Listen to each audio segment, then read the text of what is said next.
Bonjour petits et grands lecteurs, j'espère que vous allez bien. On se retrouve aujourd'hui pour un update lecture. J'espère que je serai mieux cadrée parce que j'ai changé de trépied, parce que je filme avec mon téléphone et c'est un peu compliqué. Mais je pense que j'ai peut-être trouvé la solution avec vous aujourd'hui. Aujourd'hui, je vais vous présenter 3 textes totalement différents, une déception. Mais une déception du genre, je pensais sincèrement pas que j'allais pas aimer. Et plus j'avançais dans le texte, plus j'étais en mode, je passe pas un bon moment du tout.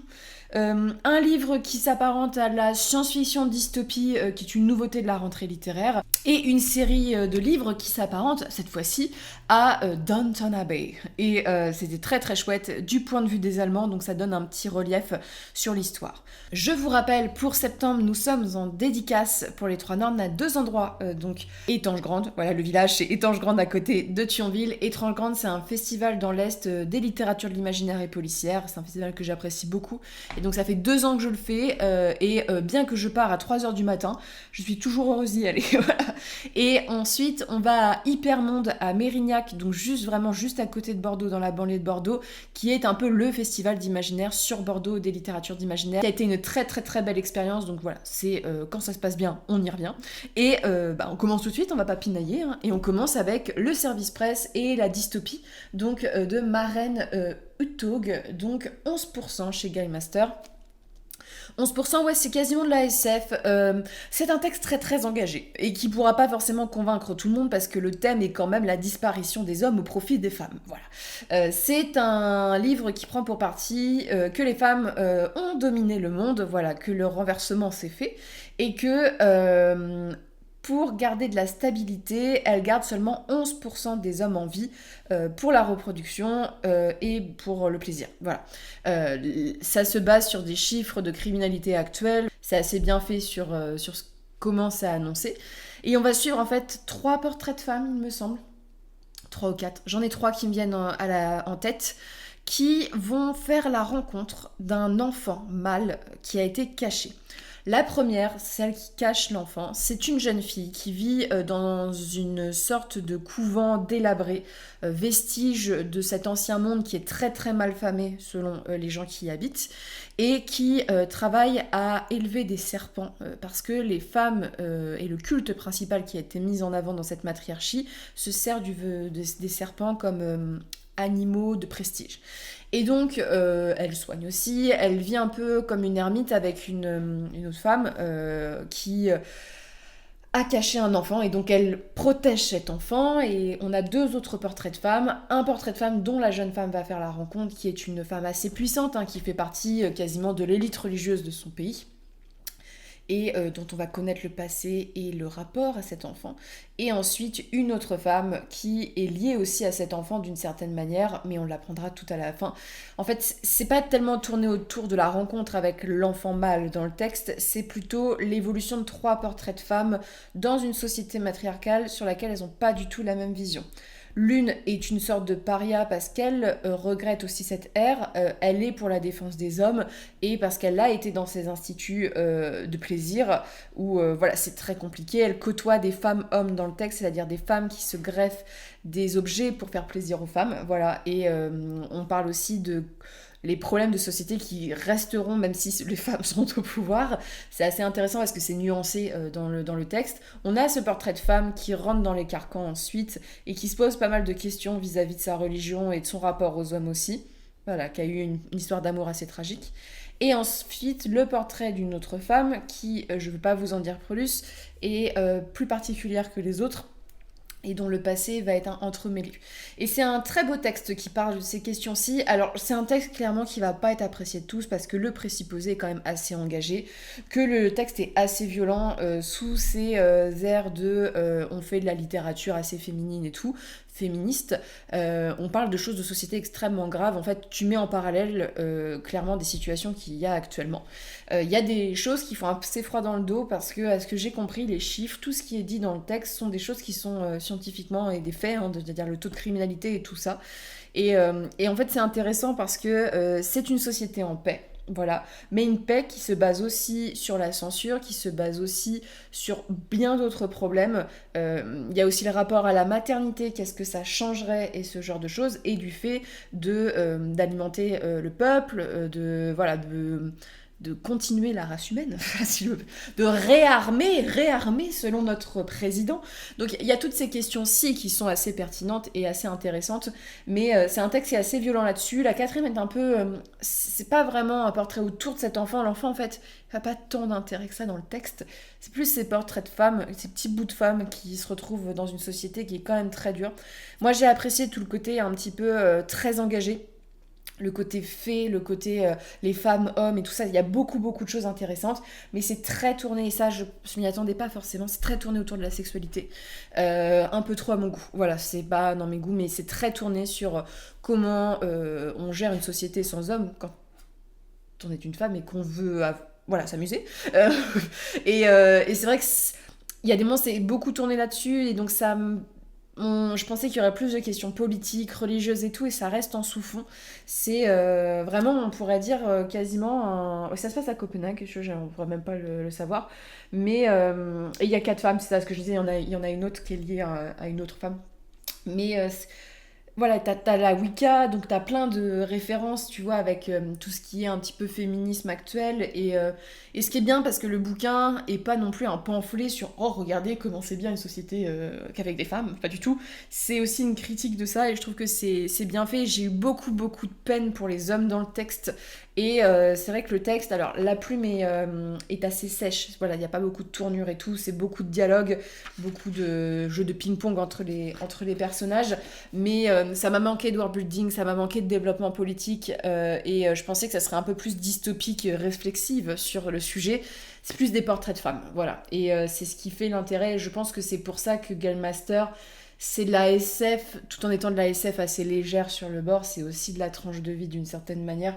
Et c'est un très beau texte aussi, et le rapport au serpent est très très cool. Mais t'as des moments, t'as des femmes, t'as envie de les baffer, d'autres t'as envie de pleurer auprès d'elles, et je trouve que c'est pertinent dans une société dans laquelle on vit, où on a des groupes d'incels qui grossissent, où on a des courants féministes qui voilà, ont certaines pensées qui peuvent être jugées parfois un peu extrémistes, tout le monde se tire un peu dans les pattes, voilà, tout le monde n'est pas forcément d'accord avec tout le monde. D'avoir ce genre de texte avec ce genre d'illustration, c'est assez intéressant. Et il y a une certaine poésie et une certaine tristesse à un texte qui est très triste. Voilà, il y a vraiment... Et la fin risque de déchirer le cœur à plusieurs personnes qui vont regarder la vidéo. Ensuite, alors là, on passe aussi sur un thème joyeux, la guerre. La Villa aux étoffes, alors... La guerre est plutôt dans le tome 2 que j'ai commencé, que j'ai terminé hier plus tôt. La Villa aux étoffes de Anne Jacobs chez 10-18. C'est une série en 6 tomes qui est une réinterprétation un petit peu, c'est dans la même vibes que Downton Abbey, mais quand je vous dis dans la même vibes, c'est qu'il y a même des choses qui sont très proches de Downton Abbey. Je sais pas quand c'est sorti, je sais pas si c'est sorti avant ou pas, mais il y a une grosse influence. Soit ça a influencé Downton Abbey, soit au contraire, mais grosse influence. On est à Augsbourg à l'automne 1913. Dans le premier tome, on suit Marie. Marie, c'est une jeune femme qui a un destin un peu tragique, dans le sens qu'elle a vécu dans un orphelinat. Et les orphelinats, au XXe siècle, c'était pas ouf. C'est toujours pas ouf, mais c'était pas ouf en termes de discipline et tout. Elle est envoyée au travail, et en fait, Marie, elle subit ce qu'on appelle une hémorragie. Et malheureusement pour elle, ça va la mettre mal, surtout pour l'époque.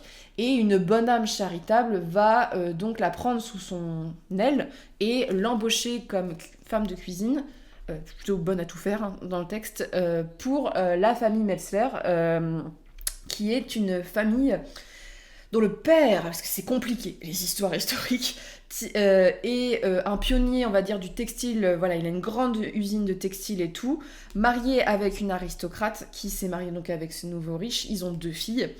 Et vous doutez bien qu'il y a des histoires un peu compliquées, parce qu'ils n'ont pas que 2 filles, ils ont un fils qui s'appelle Paul, qui traîne dans des endroits où il ne devrait pas traîner, qui est un peu perdu, et qui est en grand conflit avec son père au sujet de son entreprise. Et donc c'est le portrait de tous ces personnages. Dans le premier tome, on axe beaucoup sur Marie, qui va rentrer dans cette maison, et qui va en apprendre un peu plus sur son passé. On a aussi Kitty, qui est la plus jeune des sœurs, qui est une sœur magnifique, qui va faire tomber sous son charme le prétendant de sa nénée, qui s'appelle Elisabeth, qui va très mal le vivre. Voilà, ce qui est compréhensible. Et donc, on est en Allemagne à cette époque-ci, donc au-delà des affaires de famille et ce genre de choses, on parle de la situation en Allemagne parce qu'on traverse la Première Guerre mondiale. Ce livre permet aussi de comprendre un peu les motivations. On parle aussi du conflit franco-prussien qu'il y avait eu au 19e et c'est intéressant de voir les jalons de l'amour qu'ils portent à leur empereur. Tout ça, c'est assez intéressant. Et moi, ce que j'ai aimé, c'est vraiment le côté industriel. On parle beaucoup de la façon dont les gens vivent à cette époque-ci, la dureté du travail, de l'industrialisation. Et c'est assez chouette, cette espèce de double vision avec les domestiques et les fortunés, des personnages qui sont plus travaillés qu'on ne le pense. Voilà, qui vont faire... Il y a plein de références à la littérature, voilà, il y a même une référence à Jane Austen dans le texte. Et c'est vrai que c'est un texte qui m'a bien plu pour ça, qui se lit très bien. C'est de l'historique détente, divertissement. C'est pas un roman historique au sens propre, c'est vraiment un truc à la Downton Abbey. Imaginez Downton Abbey, c'est ça, mais en Allemagne. C'est pas palpitant tout le temps, parce que les gens, ils racontent leur vie, voilà, avec les travaux de cuisine, Paul qui fait des conneries, voilà. Et il y a un côté romance aussi, parce que forcément, ce sont des femmes au XXe siècle, des femmes de la noblesse, leur rôle c'est de se marier et d'enfanter. Voilà, donc forcément il y a ce côté-ci, mais le personnage de Marie est attachant parce que c'est un petit bout de femme qui a envie de savoir des choses et on lui cache beaucoup de choses et on parle aussi, ce qui m'a plu dans le texte, et je veux pas vous spoiler, mais on parle aussi de figures féminines intéressantes au niveau artistique. Voilà, ça c'est assez chouette et si vous aimez époque industrielle et Downton Abbey, je pense que ça peut vous plaire. Moi j'ai passé un bon moment, malgré les quelques longueurs, malgré le côté gnangnan, il y avait un peu trop de romance. En fait, le livre est très bien, il y a un truc qui m'a pas plu dans ce texte-ci, c'est la romance entre Marie et Paul. Vous en doutez bien, voilà. Un mec, une nana qui arrive, la romance, que je trouve pas très bien travaillée, et je comprends pas trop comment ils tombent amoureux, mais tu accroches de plus en plus dans la romance au fil du temps, mais au début t'es en mode... Je comprends pas trop ce qui se passe. Voilà. Et c'est un peu trop... oh non mais on peut pas, et ce genre de choses. C'est un peu cliché. Voilà, c'est un peu trop cliché, mais tu vois, autant les sœurs et tout, je trouvais ça plus palpitant. Et ils vont avoir des revers du destin qui vont être assez violents, c'est assez... J'en perds mon livre, mais c'est assez sympa. Et enfin, alors là c'est ma déception, et je pense que je vais en apeurer plus d'un en disant que j'ai pas aimé, mais je suis passée totalement à côté de ce texte, et je sais pas pourquoi. En fait, je pense que c'est dû aux corrections, parce que quand je fais des travaux de correction, j'ai beaucoup de mal à me concentrer et tout, mais là, je comprenais le texte, c'est juste que ça m'a pas intéressé, et que, en fait, j'ai lu un autre texte de cet auteur-ci que j'ai beaucoup aimé, et j'ai pas retrouvé du tout mon compte là-dedans, notamment au niveau du style que j'ai trouvé assez pauvre en termes littéraires. Surtout, j'ai eu un petit peu de mal aussi avec l'attachement au personnage. C'est Les Maîtres enlumineurs, donc de Robert Bennett Jackson, que j'ai dédicacé en plus, notre cher Robert, qui suit l'histoire de cette femme qui va être embauchée pour voler un artefact, une clé. Une clé qui a un petit don, c'est-à-dire que cette clé elle parle, et on se rend vite compte que cette clé potentiellement serait un peu humaine sur les bords, et tout le monde va essayer de récupérer cette clé parce qu'elle est très importante, et donc elle va être pourchassée par un homme dans le texte qui a été en lien avec une grande famille, et qui va essayer de tout faire pour que la clé ne tombe pas dans les mains de n'importe qui, parce que c'est une cité où l'industrie est très présente, où il y a des grandes familles qui sont très présentes, et donc il y a des pouvoirs politiques en jeu, et surtout la magie est pratiquée d'une certaine manière, et la magie peut être pratiquée de façon dangereuse. Et cette clé, en fait, elle permet quelque chose qui remet en cause en fait même le système magique de ce monde. Ce qui fait que ça a forcément des implications énormes, et donc ces personnages vont devoir un peu se dépatouiller, une première partie chasse à l'homme et une autre partie un peu casse, un peu dépatouillage et tout. Et en fait, j'ai eu beaucoup de mal. J'ai eu beaucoup de mal parce que je me suis ennuyée. Ce texte, on me l'a vendu, et je pense que on me l'a beaucoup vendu. Et on me l'a vendu comme quelque chose de très original et tout. Et en fait, le principe que des objets puissent être sentients ou parler, c'est quelque chose d'assez commun aujourd'hui. Et je trouve que c'est plutôt mal fait, notamment avec le choix de mise en page où la clé, en fait, je sais pas si vous le voyez à l'écran, mais la clé parle beaucoup trop à mon goût. Et donc, j'ai du mal à accrocher au niveau compréhension, pas compréhension, mais cohérence, qu'une clé parle. Voilà, ça m'a un peu dérangé pendant tout le truc. Le côté Marissou aussi du personnage principal, j'ai un peu moins aimé. Le personnage préféré que j'ai eu, c'est l'adversaire, qui n'est pas forcément un adversaire dans le texte. Il y a quelques rebondissements à la fin qui sont chouettes, mais tout est lent. C'est très très long à se mettre en place, les enjeux et tout. Les actions sont pas forcément très bien maîtrisées pour mon goût. Et c'est très... les dialogues sont très simplistes. Et en fait, ce qui est bête, c'est qu'avec le précédent roman que j'ai lu de Robert Bennett Jackson, c'est un roman que j'ai trouvé beaucoup plus adulte, beaucoup plus étoffé, beaucoup plus politique, beaucoup plus travaillé sur le world building, en fait beaucoup plus de tout. Et ce qui fait que là, j'avais l'impression de trouver un truc moins bon, alors que c'est un texte qu'il a écrit avant. Et donc, en fait, je pense que les maîtres en lumineur, si vous vous accrochez au concept d'objets sentients, d'objets qui parlent, au personnage, ça va aller. Mais si c'est quelque chose que vous avez déjà lu, en fait, ça brille pas forcément beaucoup d'originalité. Et c'est de la fantaisie très simpliste sur les dialogues, il n'y a pas de recherche forcément littéraire derrière tout ça. C'est du divertissement complet, mais du divertissement, on se fait un peu chier. Du genre, vraiment, le début est sympa avec le cast, mais il y a toute une partie où non. Et à la fin, t'as une grande partie, en plus, quand t'apprends qui c'est le méchant, il y a des ficelles narratives qui sont quand même assez lourdes. Et ce qui me fait peur, c'est que beaucoup de gens ont aimé le premier tome et ont pas du tout aimé la suite. Donc ça me rassure pas du tout sur le fait que j'ai envie de poursuivre cette série, tu vois, parce que j'ai l'impression que ça a pas forcément convaincu tout le monde. Univers sympa, mais personnages... franchement, le personnage d'Anana, elle est assez antipathique. Pourtant, on aurait pu en faire quelque chose de bien. Et pareil, au niveau world building, en fait, c'est assez frustrant parce qu'on te développe un univers de magie, on t'explique plein de trucs et tout. Voilà, en plus, c'est assez creusé au niveau de la temporalité et tout. Mais sinon, il n'y a pas grand-chose. Ces grandes familles et tout, c'est juste, ah bah oui, ils ont du pouvoir, ils font des trucs, et puis voilà. Et je suis en mode, c'est de l'adulte, c'est dommage, tu vois, c'est dommage. Et je pense que c'est vraiment le... Alors, je pense pas que ce soit un problème de traduction, mais je pense que c'est aussi la façon dont c'est écrit où, clairement, les marches de quelque chose, je sais plus, je vous mettrai le titre ici, est bien meilleur selon moi en termes de travail des personnages. En fait, j'ai trouvé ça beaucoup plus adulte. Ça, c'est un peu plus young adulte, tu peux le lire ado sans problème. Et c'est vrai que j'étais un peu déçue de l'univers que j'ai trouvé... Alors, il y a un côté un peu... pas steampunk, mais vous savez, il y a de la technologie, donc ça c'est cool, mais c'est pas assez développé à mon goût, et je pense que c'est bien quand tu découvres l'imaginaire avec des objets. Si t'as déjà lu, je pense que c'est vu et revu, et c'est pas forcément le meilleur sur le sujet. Sur ce, n'hésitez pas à me dire si vous avez lu ces livres, notamment si vous avez lu Les Maîtres en Lumineur. N'hésitez pas à me donner votre avis, parce que c'est que mon avis, mais je pense que potentiellement il pourrait plaire à plein de gens, et que c'est pas passé parce que c'était pas le bon moment, que la plume m'a pas convaincu et l'histoire non plus. Mais j'en ai entendu beaucoup de bien aussi, j'ai beaucoup de gens qui ont adoré ce premier tome. Donc voilà, ne vous arrêtez pas à mon avis forcément et testez-le si c'est un sujet qui vous intéresse.